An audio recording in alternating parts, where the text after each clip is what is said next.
제목을 같이 한번 하시겠습니다. 시작. 어디에 생명을 걸 것인가? 어디에다 생명을 것이냐? 매일 드리는 제사에 생명을 것입니다. 오늘 그 이야기 하는 거죠. 지금 이제 8장은 7장에 그 나라에 대한 이야기, 4개의 나라에 대한 이야기도 쭉 나왔잖아요. 환상이 나왔잖아요. 그리고 이제 8장을 넘어오게 되면 이 글이 그 당시에 고대 근동이 쓰던 공용어가 아람어였거든요. 이제 아람어에서 히브리어로 바뀌어요. 히브리어로 바뀐다는 말은 누구를 대상으로 썼다는 거예요? 네? 이스라엘 사람들요. 왜 썼겠어요? 뻔한 거 아니겠어요? 지금 이 사람들은 뭐 하고 있는데 포로로 이렇게 잡혀와 있잖아요. 그래서 포로로 잡혀 있는 사람들에게 뭘 주려고 썼겠어요? 이걸 소망을 주려고요. 우리가 이런 상황을 당하고 있지만 이 나라는 영원하지 않다. 떠인돌이 나와서 세계 역사에 가장 강력했던 나라들을 어디에요? 정리한다. 그런 거 아닙니까? 맞습니까? 손에 사람 손으로 작업하지 않은 돌이 그 강력한 나라를 부스러뜨린다는 거예요.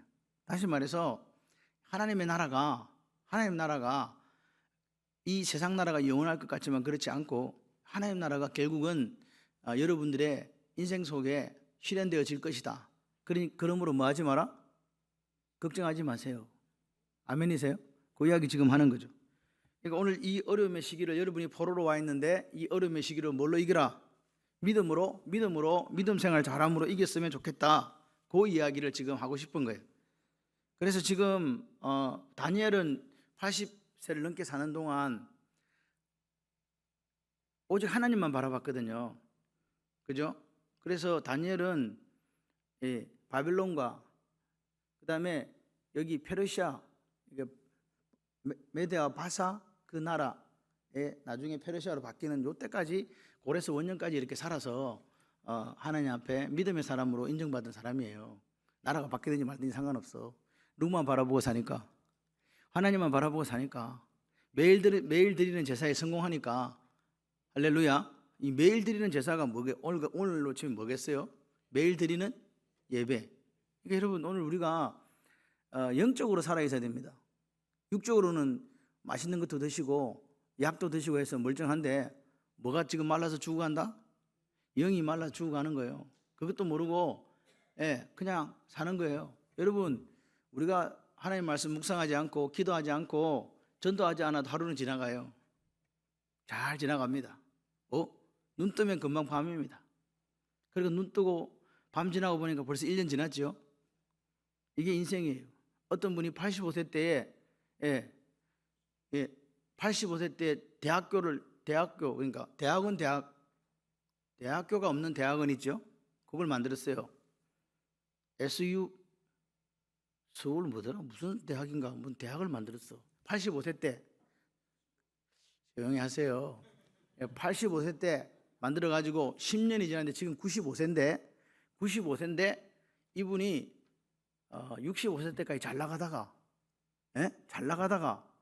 이게 아무것도 안 하고 있다가 85세 때 이제 학교를 만든 거예요. 그리고 10년이 지났어요. 지금 95세가 됐어요. 지금 뭘 하느냐? 의학에 도전한답니다. 자기가 하고 싶었던 몇 살? 95세. 그래서 자기가 그렇게 생각한 거예요. 나중에 내가 100 몇 살까지 살지 모르지만 그때 가서 후회하지 않겠다. 95세에 누가 언어를 공부합니까? 95세에 누가 꿈과 소망을 가지고 85세에 누가 대학교를 만듭니까? 85세면 어느 때인데 이제 죽어야 될 때잖아요. 이제 소망이 없다고 생각하잖아요. 근데 이 양반은 소망을 가진 거예요. 85세 때 대학교가 없는 대학원을 세웠고 그리고 지금도 계속해서 95세인데 공부하겠다는 거예요. 여러분들은 언제 감동을 하세요? 우리를 보면 부끄럽잖아요. 내가 지금 나이가 몇 개인데 이런 거 하냐고. 그게 뭐 어때서? 나이는 숫자에 불과하다는 게 다른 사람 이야기 아니고 저와 여러분의 이야기가 되었으면 좋겠어요. 여러분 안 아프다는 건 거짓말이에요. 다 아파요. 옛날에 몸 안 날래고 몸 유연하지 않고 날씬하지 않는 사람이 누가 있었겠어요? 지금의 나를 보지 마라. 그래갖고 지금 있는 탤런트들이나 또 이렇게 사람들 어릴 때 이렇게 한 20대를 보니까요 정말 이뻐요. 정말 잘생겼어요. 지금은요 못생겼어요. 못났어요. 그러니까 저렇게 생긴 분도 젊은 시절에 저렇게 고왔구나 하는 게 보이더라니까요. 여러분도 다 고왔어요. 한때는. 지금은요 고와요. 지금이 제일 이뻐요. 여러분 그거 착각하지 마세요. 그때가 고왔다가 아니야. 항상 지금이 제일 고운 거예요. 그래서 자기 자신을 갖다가 자꾸 나는 안 돼, 뭐 나는 못할 거야. 그 누가 주는 거다? 마귀가 주는 거예요. 우리는 생명이 다할 때까지 매일 드리는 제사를 피하지 않고 나는 오늘도 기도할 거야. 나는 오늘도 하나님의 말씀 묵상할 거야. 나는 오늘도 예수 그리스도의 복음을 증거해야지. 그리고 내 생명 다하는 날까지 95세 할아버지도 뭐 하는데 지금 공부하고 있다는데 어디다 써먹어 그 양반이. 근데 하고 있다는 거예요. 그러니까 여러분 지금 95세가 안 됐으면 공부 안 한다는 소리 하들들 말어. 내가 이 나이가 몇인데 성경 공부를 합니까? 천만의 말씀요. 죽을 때까지. 아멘은요 제가 항상 드리는 말씀이잖아요. 예수님의 이름이라니까요. 그 아멘 하면요 몸에 있는 암병도 다 사라지고 문제도 해결되고 귀신도 떠나가고 할렐루야 역사가 일어나요. 근데 맨날요 죽겠다는 오멘이라면 죽어요. 그래서 오늘 보십시오. 이 히브리어로 기록된 이 부분에게 지금 포로로 잡혀와서 이 내용들은 사실 아주 간단한 내용들이에요. 그래서 제가 조금 더 설명을 드리고, 그래서 절망하고 있는 이스라엘 백성들에게 소망을 준 하나님의 사랑이 오늘 8장의 이야기다, 이렇게 보시면 돼요. 그래서 여러분은 지금 어디를 바라보고 사는가를 한번 물어보세요. 나는 지금 어디를 바라보고, 다시 말해서 내 인생의 내 삶의 목표가 무엇인가. 예를 들어서 나 지금 은퇴했다. 그 은퇴하고 나서 뭐 할 건가 말이에요. 거기에 대한 직장에 다닐 때도 분명히 목표가 있었을 거고 일을 할 때도 분명히 목표가 있었을 거 아니에요. 그럼 지금도 여전히 나에게는 뭐가 있어야 된다? 목표가 있어야 돼요. 목표가 없는 사람은요 금방 꺾여요. 목표가 있어야 돼요. 여러분 아무리 아파도 걸으면요 걸을 수 있어요. 아무리 아파도 걸으면 걸을 수 있다니까요. 그게 사람이에요. 사람이 하고자 하는 열망이 생기면요 걸어가요. 뼈가 시원찮으면요 뭐가 생겨? 그게 근육이 생긴다니까요. 뼈는 그 사람이 보니까 뼈는 지금 엉망진창인데 그 뼈를 붙들고 있는 근육이요 코어 근육이 발달해가지고 야 희한하다, 이 사람 어떻게 디스크 수술을 안 했지? 그럴 정도의 사람인데도 멀쩡해요. 아무도 아멘을 안 해. 이게 기적이라 내가 볼 때는. 다른 게 기적이 아니에요. 이런 이야기를 들어도 왜 그럴지 몰라. 정말 답답해요. 이 환상들은 뭘 보여주느냐? 세상 왕들이 득세하고 적그리스도가 판치는 모습을 이렇게 보여줘요. 그런데 중요한 거는 뭐냐? 같이 해봐요. 영원하지 않다. 그것들이 우리는 자꾸 겁을 먹어요. 저 세상 권세가 영원할 거야. 끝까지 갈 것 같아. 그렇지 않다는 거죠. 영원하지 않을 뿐더러 그것들은 갑자기 언제 없어졌지? 멸망당한다. 그 이야기를 지금 다니엘이 해주고 싶은 거죠. 그래서 그 세상 나라가 가장 영화로울 때 자기 힘으로 무엇인가 이루었다고 생각할 그때 역사의 저편으로 싹 사라져버리는 거예요. 여기 오늘 나오는 대표적인 케이스가 알렉산더예요. 알렉산더 대왕 20살에 약간 20세에 전 세계를 정복하고 30세에 다 정복했어요. 그리고 그냥 죽어버렸어. 열병으로 끝. 그리고 그 뒤에 나라가 몇 개로 나뉘어요? 4개의 나라로 나뉘어요. 그 4대 제국이 생기잖아요. 그 제국들에 대한 이야기를 오늘 하는 거예요. 메데아 바사를 완전히 가가지고 어떻게 해요? 서쪽에서 일어난 군대가 어디, 서쪽에 있는 군대가 어디겠어요? 마케도니아를 중심으로 한 알렉산더 대왕의 군대가 그대로 점령을 하는데 알렉산더만큼 빨리 세계를 정복한 사람도 없어요. 급속도로 가서 정복해버리는 거예요. 싸그리 다 그냥 깡그리 다 그냥 그렇게 했는데 그냥 죽어버렸네. 그러니까 나머지 밑에 있는 장군들 4사람이 이제 땅을 4개로 나눠가지고 통치를 하게 된 게 그게 우리가 알고 있는 이 제국 4개의 제국들 뭐 셀루쿠스 그다음에 프톨레미 뭐 이런 식으로 이게 제국이 나눠진다 이 말입니다. 그래서 이거 보면서 하나님은 이렇게 우리에게 오늘 밤에 도전하시는 거예요. 너희들 이렇게 뭐 알렉산더, 뭐 페르시아, 바벨론, 로마 이렇게 강력한 나라들 절대로 없어지지 않을 것 같은 나라들이 그렇게 순식간에 다 사라져 버렸는데 그래도 세상 사모하며 살래? 그 뭐 이렇게 적그리스도들 너희들을 힘들게 하고 어렵게 하는 그런 것들 때문에 주눅 들어가지고 아무것도 못하고 그냥 벌벌 떨다가 그냥 그렇게 인생을 마감할 거야? 그렇게 물어보시는 거예요. 오늘 밤에 죽는다 할지라도 당당하게 적그리스도의 세력들과 맞짱 뜨시면서 그렇게 사시기를 바랍니다. 그게 오늘 하나님 오늘 이 말씀을 통해 우리에게 주시는 거라고 생각해요. 근데 오늘 우리가 어디에 살아요? 세상에 살아요. 세상에. 세상은요 너무 좋아요. 저는 요즘에 그 교육부서 특별 뭐 위원회인지 이런 사람은 교육부서 조정 통폐합 조정 뭐 위원회든가 뭐 아직도 제가 이름을 못 해요. 근데 제가 그게 서기야. 예, 서기 하고 있다니까. 아무것도 모르는데. 근데 거기 가보니까 지금 다음 세대 교육, 그 다음에 부모 교육, 노년 교육, 막 여러 가지 우리 총회에서 하는 일이 얼마나 많은지. 그래서 제가 그래서 어제 앉아가지고 그래 마지막으로 저는 뭐 할 말이 없어서 가만 앉아있다가 마지막에 이런 이야기 했어요. 그런데 이 많은 일들을 시골에 있는 우리 교회는 모른다. 예, 전체적으로 홍보할 수 있는 그걸 만들어서 예를 들어서 유년중학교에는 이때, 중고등부는 이때, 뭐 청년대학부는 이때, 교사들은 이때 이렇게 해가지고 그걸 우리가 다 알 수 있도록 목사들이 교회들이 알 수 있도록 뭘 줘야 뭐 참여를 하든지. 뭐 보니까 제가 생판 처음 들어보는 교사통신대학도 있고요. 무슨 뭐 스말로그 대학도 있고요. 들어봤어? 우리 총회라니까. 스말로그가 스마트 플러스 아날로그 학교라네. 뭐 그런 거래요. 뭐 하여튼 그런데 그런 것들이 쫙 있는데 난 듣도 보도 못한 거예요. 이게 쥐들만 있는 거야. 그네들만의 리그. 이렇게 돼서 안 된다. 내같이 시골에 그 위원 중에 완도에 계신 분이 왔어요. 완도가 어딘지 아세요? 완도에 계신 목사님 한 분. 그러니까 시골에 있는 나 창원, 저 좀 더 시골 완도, 그 앞에 시골 목포, 뭐 이렇게 해서 온 거예요 지금. 그러니까 이 사람들은 앉아갖고 참 놀고들 있다 진짜. 서울 중심부로 저끼리 다 하고 있고 경기도 수도권에 나머지 아래는 아무도 모르는데 뭘 도대체 뭐 주일학교연합회가 뭐 하는데 지금? 예? 학생 지도부가 뭐 뭐라고 뭐 멜려부가 하면 멜려부가 도대체 뭐 하는 거지? 이럴 정도로 이게 생소한 거예요. 그런데 자기들은요 거기서요 돈을 쏟아붓고 일을 하고 있고 다음 세대를 교육시키고 있는 거예요.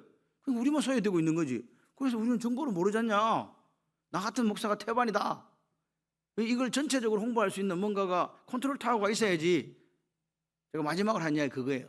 이걸 다 짝짝짝짝 이렇게 때마다 알려주고 나눠주고 이런 게 필요하다. 그래서 제가 이런 생각을 했어요. 다들 다음 세대에 대한 이야기를 하는 거예요. 다음 세대. 그래요. 다음 세대 중요해요. 근데 제가 그랬어요. 우리 교회 연령이 자꾸 60세 이상으로 넘어가고 있다. 다음 세대뿐만 아니라 노년 세대에 대한 교육 프로그램이 있어야 된다. 그래서 제가 얘기했어요. 노년부를 하나 만들자.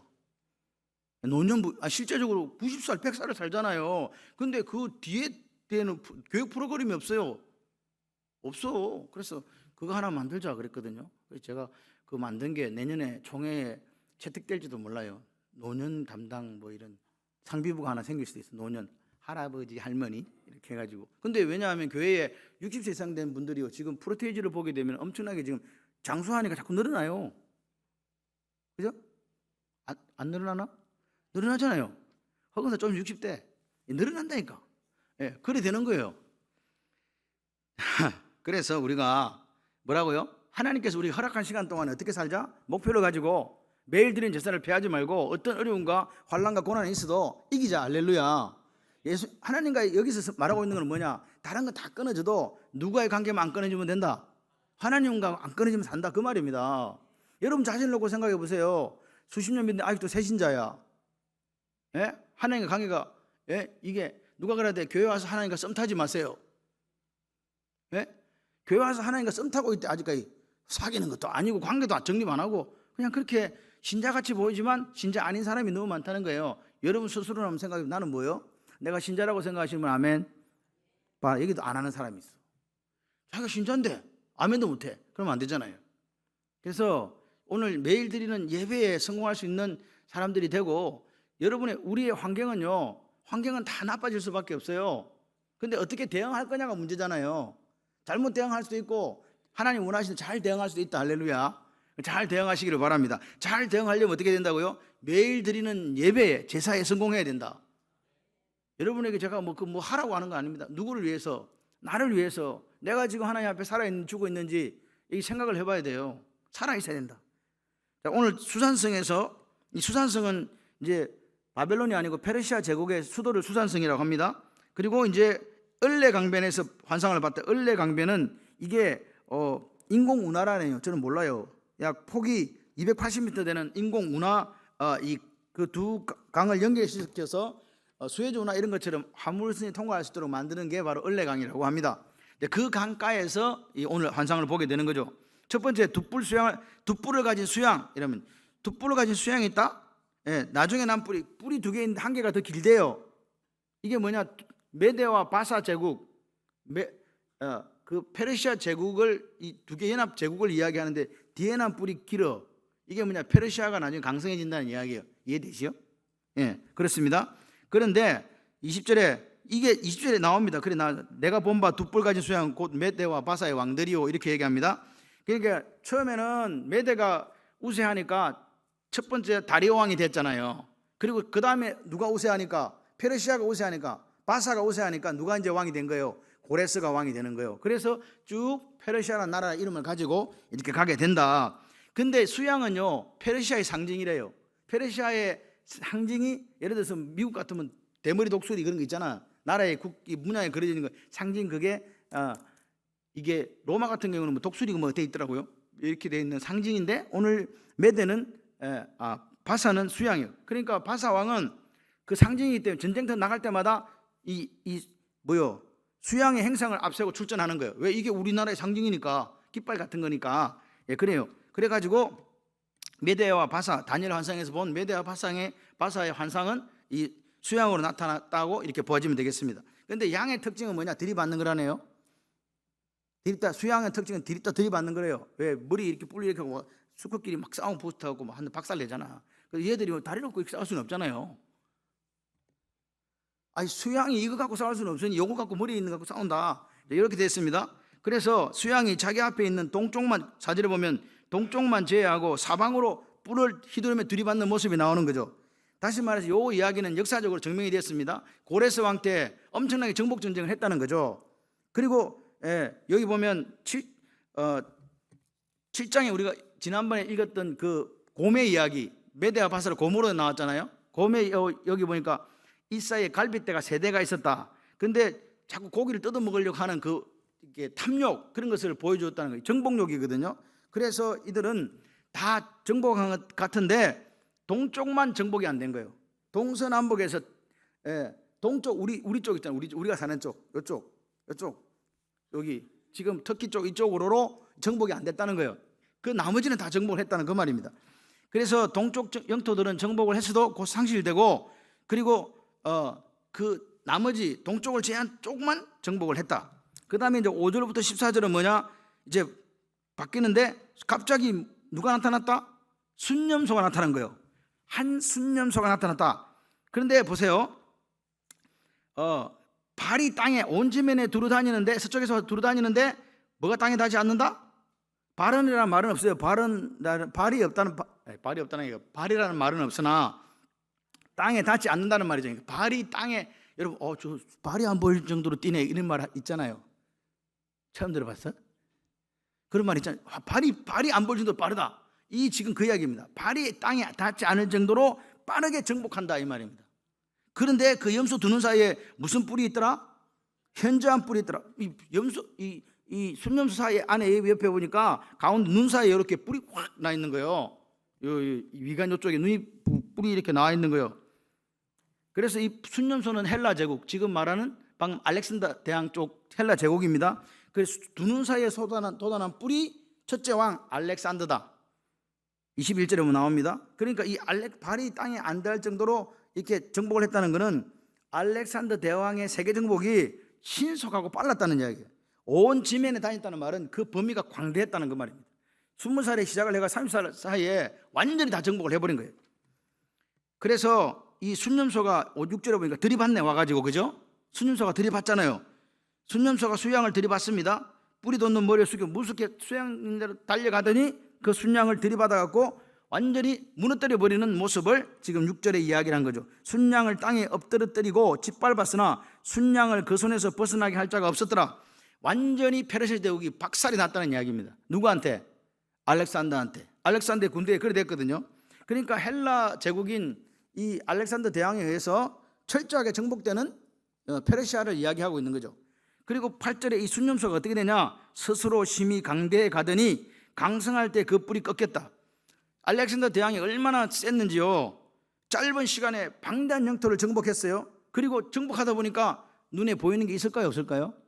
눈에 보이는 게 없단 말이 무슨 말이야? 한 단어로 교만해진 거죠. 교만해진 그때 알렉산더가 어떻게 됐다? 죽었다. 강성할 때, 그 세력이 극에 달할 때 그 뿔이 꺾이고 다 정복했다고 생각할 그때 알렉산더가 죽었다 그 말입니다. 다시 말해서 알렉산더 대왕을 누가 꺾었는지는 안 나오잖아요. 그 이면에 무슨 말이냐? 같이 해봐요. 역사의 주관자는 하나님이시다. 인간이요, 교만해가지고 아무리 세상을 다 정복한 것 같고 다 그렇게 하는 것 같아도 천만의 말씀, 오늘 밤에 뭐 하나 뺏어가면, 그 코에 생기를 불어넣었다가 뺏어가면 알렉산더도 죽고 다 죽는단 말이에요. 나라가 이렇게 해서 막 느부갓네살이 야 이거 내가 세워놨나 그러니까 하루아침에 뭐 돼요? 예? 수광병에 걸리고 미친 정신병자가 돼가지고 그렇게 7대를 지내잖아요. 그게 우리 모습이라니까요. 그래서 사람은 뭐 하지 마라? 교만하지 마라. 그런데 이 헬라 제국이 알렉산더가 죽고 난 뒤에 무너지냐고 그렇지 않아요. 이 순윤소 제국이 4개로 뿔이 뭐라고요? 이게 났다. 뿔이 4개로 났잖아요. 맞습니까? 현저한 뿔 넷이 사방을 향하여 났더라. 그래서 헬라 제국이 알렉산더가 죽은 뒤에도 계속 유지되었다. 어떻게 됐냐? 아까 제가 말씀드린 이집트 지방은 이 프톨레미 왕조, 그리고 그 이스라엘 위쪽에 시리아를 중심으로 한 셀루쿠스 왕조, 그리고 소아시아 오른쪽에 소아시아, 이 드라게 소아시아는 리시마쿠스, 그리고 원래 헬라 제국이 태동한 그 마케도냐는 이 카산드가 알렉산더 여동생과 결혼을 해요. 그래서 이 카산드가 이 마케도냐를 지배하게 되는 그런 4개의 왕국이 딱 선단 말입니다. 마케도냐, 드라게와 소아시아, 그리고 수리아, 시리아, 그 다음에 이집트, 이렇게 그쪽으로 4개의 왕조가 이렇게 선다. 그런데 그 4개의 뿔이 돋아났지만 처음에 났던 그 눈 사이에 났던 현저한 뿔만큼은 세력이 강하지 못하다. 그 4개의 왕조가 있었지만 그랬다 그 말입니다. 쉽게 말해 시원찮았다 그 말이에요. 로마 제국이 있었으니까 있었지만 좀 시원찮았다. 그대로 역사적으로 됐습니다. 그러니까 지금 다니엘은 장차 있을 그 역사적인 일들을 뭘로 본 거예요? 지금 하나님께서 미리 보여주셨다고요. 미리 이걸 좀 기억하세요. 언제 보여줬다? 미리 보여줬다. 자, 그러니까 이제는 다니엘의 시선이 그 새로 난 뿔 4개에 지금 이제 쏠리는데, 그 중에 한 뿔, 4개의 뿔 중에서 4개의 나라 중에서 한 뿔이 또 나요. 요 뿔이 누구냐? 이 작은 뿔이 하나 났어. 이게 9절이에요. 작은 뿔이 하나 나오다. 근데 나왔는데 이 뿔이 처음에는 아무 힘이 없더니 점점 강성해져 가지고 남쪽과 동쪽으로 세력을 뻗치더니 영화로운 땅을 향하여 보니까 9절에 심히 커졌다. 영화로운 땅이 가나안 땅이에요. 영화로운 땅이. 다시 말해서 시리아를 다스리던 셀루쿠스 왕조의 여기 정확하게 역사적으로 안티오쿠스 에피파네스 4세예요. 그쪽에서 밑으로 내려오면서 폴로테미 왕조를 치는 거예요. 그러면서 어디를 지금 장악하게 되냐니까 예루살렘, 가나안 땅을 장악하게 되는 역사적인 사실이 나와요. 그러니까 보십시오. 이 작은 뿔이 문제인데 이 작은 뿔은 결국 뭐냐? 적그리스도를 상징해요. 이 안티오쿠스 에피파네스 4세지만 역사적으로는 우리가 볼 때는 적그리스도로 봐가지고 이게 요한계시록 가게 되면 이제 적그리스도로 나오게 되는데, 그래서 이 예언대로 이 여기 나오는 안티오쿠스 에피파네스 4세가 일어나가지고 이집트를 갖다가 완전히 밑으로 그래서 원래는 이 이스라엘이 플로테미 왕조의 이렇게 지배를 받고 있었거든요. 밑에서 올라와가지고. 근데 이제는 시리아 쪽에서 내려와가지고 눌러버린 거죠. 그래서 이제 누구 지배하에 들어가요? 시리아, 수리아의 지배하에 들어가게 되는 것입니다. 들어가게 됩니다. 그리고 이 에피파네스가 어떻게 하냐? 동쪽으로 시선을 돌려가고 엘리마이스, 아르메니아를 탈취하는 거예요. 이 엘리마이스라는 말은 그 당시에 파르티아의 속국이라는데 뭐 위치는 제가 나와 있더라고요. 어쨌든 뭐 그래요. 하여튼 그쪽에 동쪽에 있는 나라들이었다 이렇게 보시면 돼요. 그리고 나서 이제 아까 말한 예루살렘, 가나안을 이렇게 침략하게 되는 그런 일들인데, 이 사람이 안티오쿠스 에피파네스다 이 말입니다. 에피파네스 이 사람은 어떻게 했냐? 유대인들을 크게 핍박했는데 요세프 역사가 요세푸스가 이렇게 얘기했어요. 그들 중에 한 왕이 일어나서 유대 나라의 전쟁을 선포하고 그들의 율법 체제를 무시하며 성전을 약탈 3년간 희생제물을 드리지 못하게 할 것이다. 유대 나라는 다니엘이 예전에 예견하고서 장차 일어난 일을 예견했었던 이 불행한 사례들을 실제로 안티오쿠스 에피파네스 밑에서 겪었다. 안티오쿠스 에피파네스가 지독한 사람이거든요. 그래서 이 군대를 이 표현을 어떻게 썼냐? 10절에 보니까 그것이 누굽니까? 여기 있는 안티오코스 에피파네스가 하늘 군대만에 미칠 만큼 커져서 그 군대와 별들 중에 몇을 땅에 떨어뜨리고 그것을 짓밟고, 그러니까 이 지금 이 말은 하늘 군대 천사가 아니고, 요 표현은 에피파네스가 어떻게 했다고요? 하나님의 백성들을 무자비하게 탄압하는 모습이다. 이스라엘 백성들 있죠? 하나님의 백성들. 이 말은 뭐냐? 이 하나님의 백성들을 탄압하면 하나님을 욕되게 하는 거와 똑같은 거예요. 그게 신약에 어디에 나오냐? 사도행전 9장에 누가 나와요? 갑자기 왜 사도행전 9장이야? 그죠? 바울이 나오잖아요. 다메섹으로 지금 누구 잡으러? 예수 믿는 사람 잡으러 가잖아요. 잡으러 가다가 다메섹 도상에 누구 만나요? 예수님 만나죠. 부활하신 예수님 만났는데 예수님이 뭐라고 이야기합니까? 사울아 사울아 네가 어찌하여 나를 핍박하느냐 그래요. 박해하느냐 그래요. 지금 사울이 예수님 박해했어요? 예수 믿는 사람 박해했어요? 근데 주님이 뭐라 그랬어요? 너 왜 나를 박해하냐 그 말이잖아요. 다시 말해서 예수를 믿는 그리스도인들을 박해하는 것이고 누구를 박해하는 거라고요? 예수 믿는 사람들을 갖다가 공경에 처하게 하고 그렇게 위험한 공경에 빠뜨리는 그 일은 결국 하나님을 대적하는 거다, 요 말입니다. 지금 이해되시죠? 그래서 이 에피파네스, 안티오코스 에피파네스는 10절에서 끝나지 않고 11절 12절까지 이야기돼요. 그의 악으로 말미암아 백성이 매일 드리는 제사가 안 됐다. 그리고 또 진리를 땅에 던지고 자의로 행하며 행통했다. 이렇게 이야기합니다. 이 지금 에피파네스는요, 군대의 주제이신 하나님을 대적하는 자리까지 나아가요. 이 정규 성전 제사들에 대한 이야기가 나옵니다. 성전 건물은 파괴를 안 했어요. 에피파네스가, 안티오코스 에피파네스가 파괴는 안 하는데 이 성전을 오염을 시켜가지고 유대 백성들이 뭐 드릴 수 없도록, 하나님 앞에 예배를 드릴 수 없을 정도로 성전을 더럽혀버린 거예요. 뭐 돼지피를 갖다가 만다든지 뭐 여러 가지 것들을 이야기하겠습니다. 그리고 보십시오. 에피파네스가 완전히 악을 행하고 이스라엘 백성들은 어떻게 해요? 상상할 수 없는 하나님의 백성들은 고난당하는 시기가 있었는데, 그 시기가 뭐야? 여기 보면 2300주야라고 그래요. 2300주야. 2300주야. 성경에는 뭐 한때 반, 두때 반, 한때와 두때와 반때 이렇게 나오구나. 그걸 하면 며칠이요? 3년 반. 3년 반을 또 하면 날수로 계산이 되는데 2300일은 도대체 언제까지냐? BC 주전 171년 안티오코스가 침략했어요. 그리고 그가 주전 165년 마카비가 혁명을 일으켜가지고 이 안티오코스를 쫓아낼 때까지 12월까지를 해서 보니까 이게 약 6년 4개월, 2300 실제적으로 역사 기간을 그렇게 예루살렘이 짓밟힌 시기가 그게 나오는 거예요. 그러니까 6년 4개월 동안 어떻게 했다? 안티오쿠스 에피파네스는 유대인들을 핍박하고 그 하나님 성전에 대해서 불경스러운 악들을 계속했다. 그리고 이 성전에다가 이교도의 희생제물을 바치는 걸로 사용해버린 거예요. 성전은 누구 건데? 하나님께 예배드리는 곳을 이교도의 그 제물 바치는 곳으로, 희생제물 바치는 곳을 만들었으니 그 성전이 성전 역할을 못하게 됐다 그 말입니다. 그래가지고 누굽니까? 마카오베오가 어떻게 해요? 지금 싸워갖고 이기면서 성전 정화를 시키고 다시 재봉헌이 허락되는 그런 사건이 있었고, 이제 안티오코스가 갔다가 사망하게 되는 이런 역사적인 이야기가 있습니다. 그래서 보니까 다니엘이 본 그대로 이스라엘 역사 속에 실현되어 갔더라. 이런 환상들을 우리가 보면서 제가 뭘 느껴야 된다고요? 역사의 주관자는 누구시다? 하나님. 역사는 인간의 힘으로 되가, 히스토리라는 말 자체가 그분의 이야기예요. 여러분, 우리 기독교적인 역사관은요, 직선이에요. 우리의 삶도 한 번밖에 없잖아요.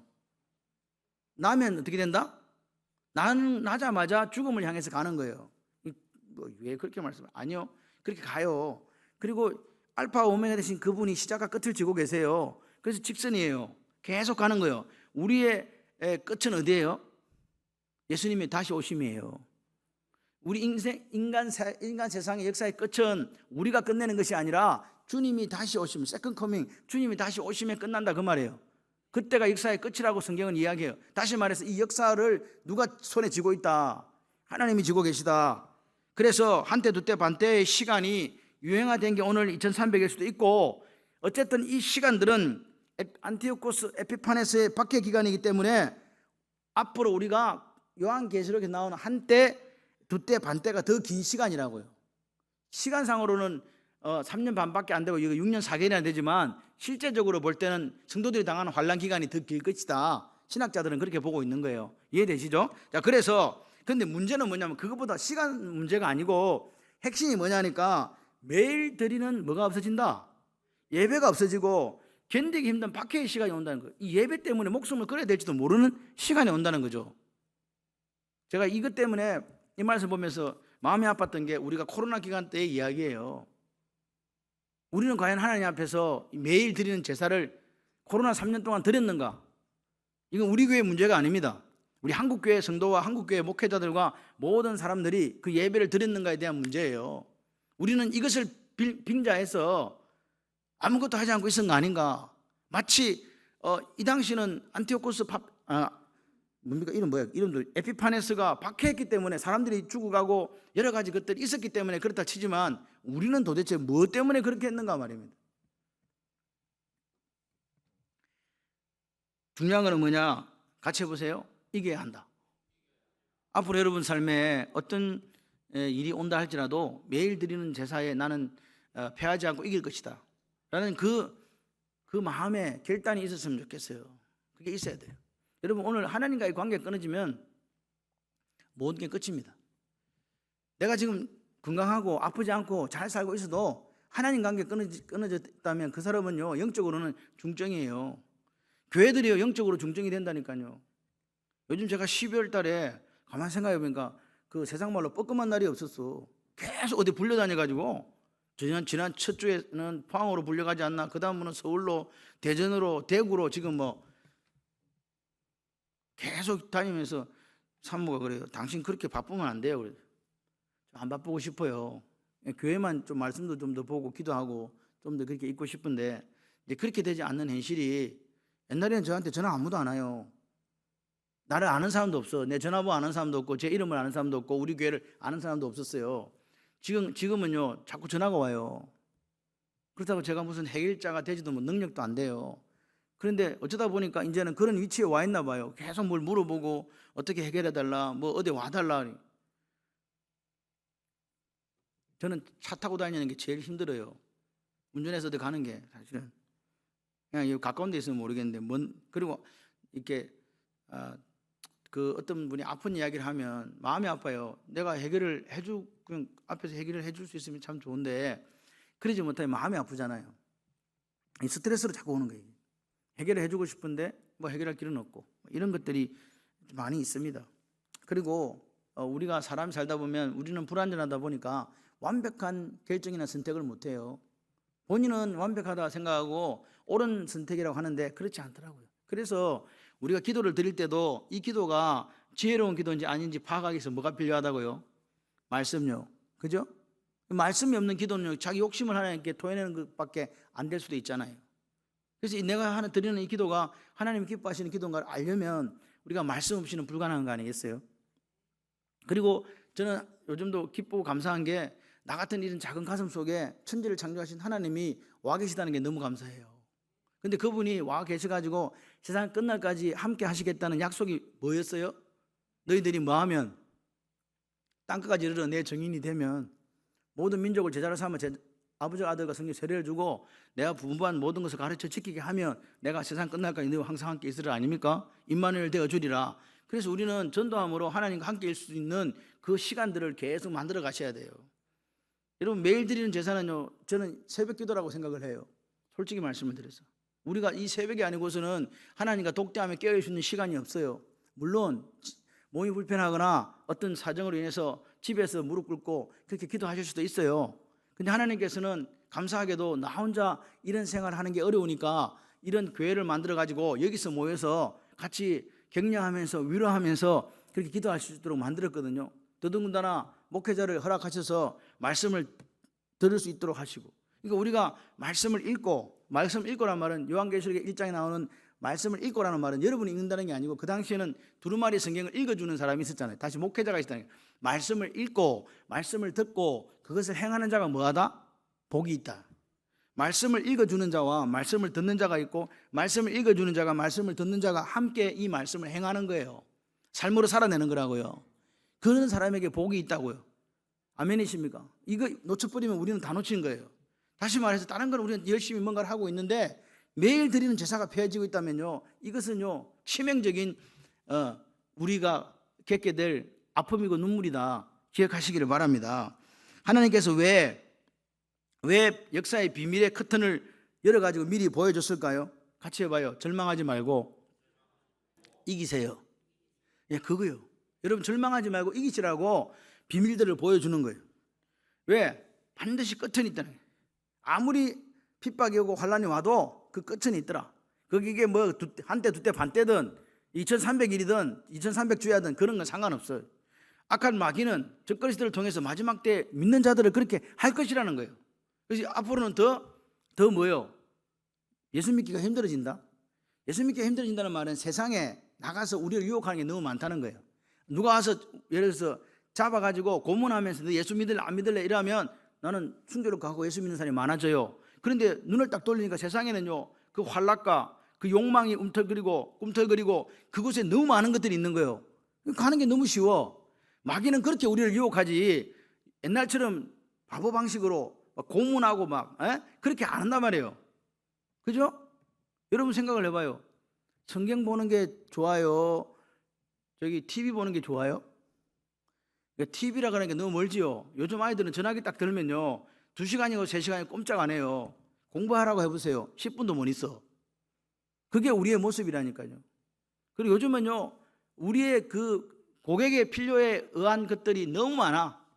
취미생활 할 수 있는 것도 너무 많고, 그리고 내가 뭔가 내 욕심을 이렇게 해결할 수 있는 여러 가지 것들이 그 속에는 무궁무진하다고요. 그래서 마귀는요 그렇게 해서 우리를 유혹하는 거예요. 미혹하는 거예요. 그런데 그런 속에서도 매일 드리는 제사를 폐하지 마라. 여기 보십시오. 가장 중요하게 이야기되는 게 뭡니까? 매일 드린 제사가 왜 그렇게 중요한가? 이거 자꾸 이야기하는 거예요. 성경에서 매일 드리는 제사를 이 에피파네스가 안티오쿠스 에피파네스가 폐했다, 못하겠다. 이게 뭐가 그리 중요하냐고요. 예루살렘 멸망했죠. 바벨론 제국도 멸망했죠. 메데아 바사도 지금 멸망하죠. 또 헬라 제국에 이르렀어도 그때도 매일 드리는 이 예배가 이 큰 나라들이 섰다가 없어진 이 속에서 하나님이 가장 중요한 거에 생각하는 것을 사탄은 공격할 것인데 그것이 바로 매일 드리는 제사라는 거예요. 이해되세요? 그러니까 세월 속에서 성도를 넘어뜨리는 방법이 뭐라고요? 매일 드리는 제사를 폐하게 하는 거라고요. 매일 드리는 예배를 못 드리게 하는 거라고요. 하나님의 관계를 딱 끊어가지고 뭐라고요?